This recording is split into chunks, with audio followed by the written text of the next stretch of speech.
Hey guys, how's it going? Coston Avilez here, coming to you guys live from Salt Lake City, Utah. Team SFS, what's up? Much love.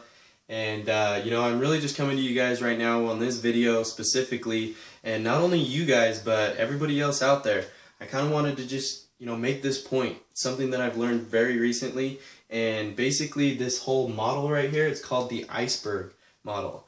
And it kind of gives you guys a visual and a realization of real life stuff out there on these people and these iconic people that we look up to and that we want to be like, or you want to have the same results as they do. It gives you a visual and a perspective on really the difference of what you think about these people and what the truth is. Okay? And I just don't want to give too much away. That's why I'm saying this kind of stuff. So going into it, the iceberg effect. With an iceberg, right, you have 20% of the iceberg that you can see above the water. This is just how it's, kind of shaped. It doesn't have the lines, obviously, but this is what an iceberg somewhat looks like, right? And the 20% above the water, that's what we can see. That's what we can visually see with our eyes, right? And then the 80%, most of the iceberg, is actually under the water. Stuff that we don't know about or that we can't see, okay? And the top, what I'm going to call that is the result, okay?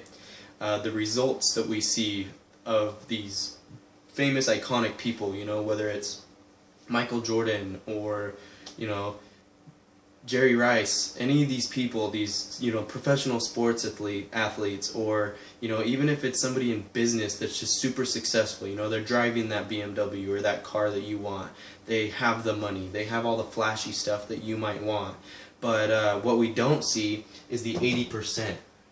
And what I like to call that basically is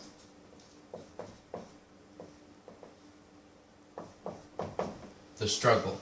The 80% right here, the stuff that we don't see, here's the result that we see, the 20%, the 80% what we don't see, that's the struggle that they have went through to get to that result that everybody else can see. The funny part about this struggle is most people don't hear about it.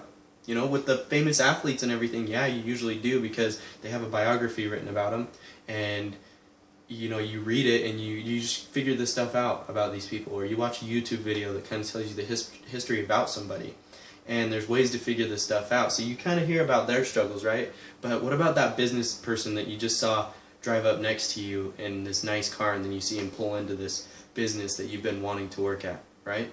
You don't really see his struggle, you don't know how he got there, but he's there, he has all this stuff that you want. Well, I'm going to kind of go over what they have went through and put it in perspective for you guys. So the first thing that they, have in their iceberg of their struggle is their why. And I think, honestly, the why is the most important thing that's even in here. Because if you don't have a why, you can't even start your iceberg. If you don't have a reason why you're doing something, everybody out there that's successful and, has all this stuff, they have a reason why they're doing this. For me, it's my family, it's my wife, it's my son, and our future kids, and my future family. I want to create a legacy to thrive, so that the little green pieces of paper that rules everybody's lives, my family doesn't have to worry about that stuff. If they want to go do something, they can go do it. They already know they have the money in the bank to go do it. They already know they have the time freedom to go do it. That's my why, But everybody else out there has that why that keeps them going when the struggle gets real and it gets tough and you don't want to keep pushing. You look at your why and you realize why you're going to keep pushing, right? So that's your why, just to explain for you guys. The second one is beliefs. So everybody that's went through this struggle, they also have their beliefs, okay? And this goes out to the sides. So their beliefs, they believe that they can do this.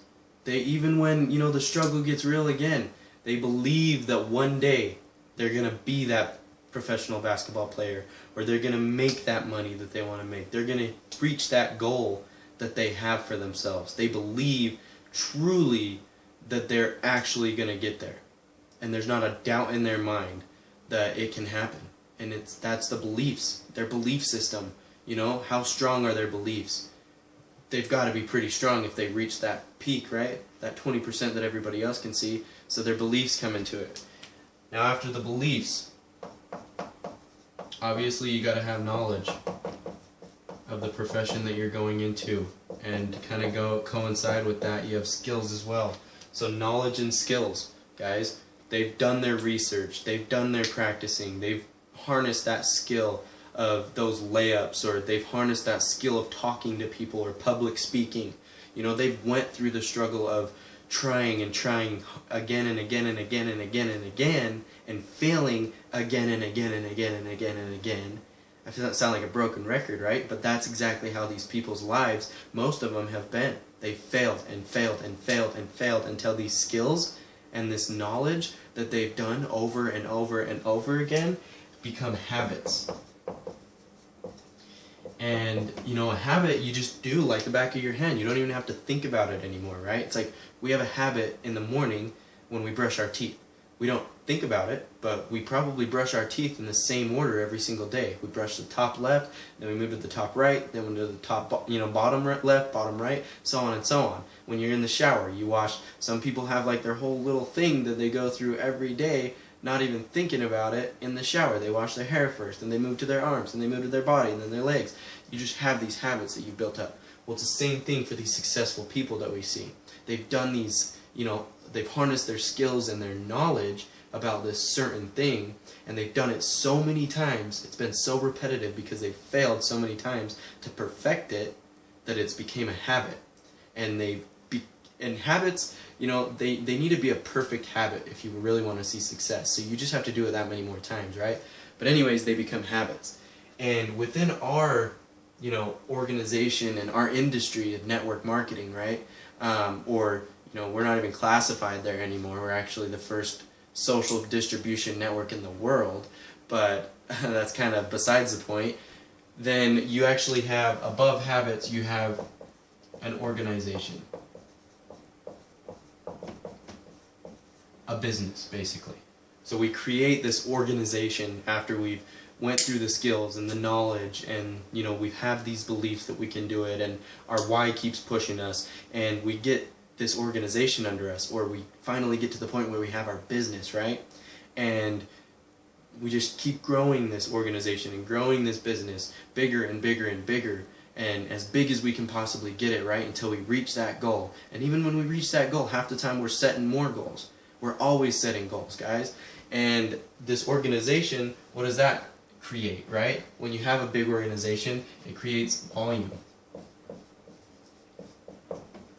And if you're in this industry, you understand that when you have an organization that's creating volume, then volume equates to commissions.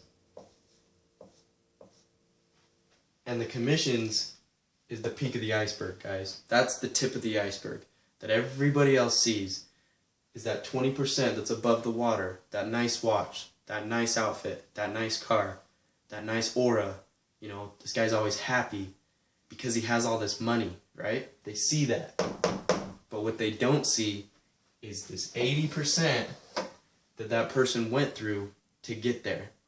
And so the funny part about this whole analogy right here on the iceberg effect is people want to be like these other people, these iconic people, these people making a lot of money, these people having a lot of followers, these people that have a lot of inspiration and they inspire other people, and they want to be like these people, but they don't want to go through all the work, and they don't have a why, they don't believe they can do it, they don't want to put in the work to, get the knowledge and harness their skills to become habits, to create an organization, to get volume, to get to this point. All they want is to be handed this result, but they're not willing to put in the work.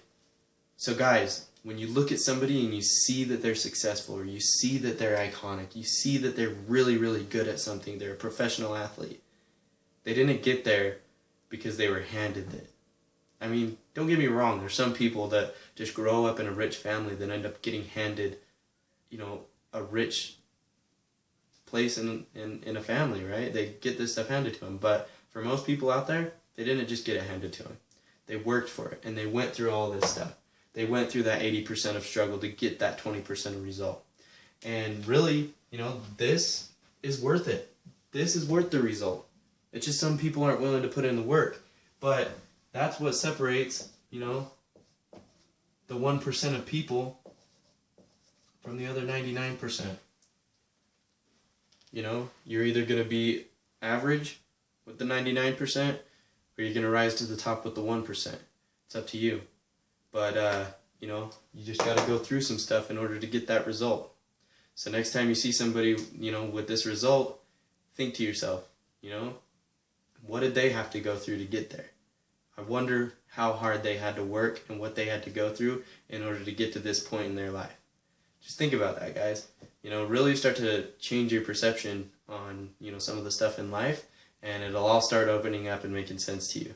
But I don't know about you guys. I'm ready to join the 1%. Coston out.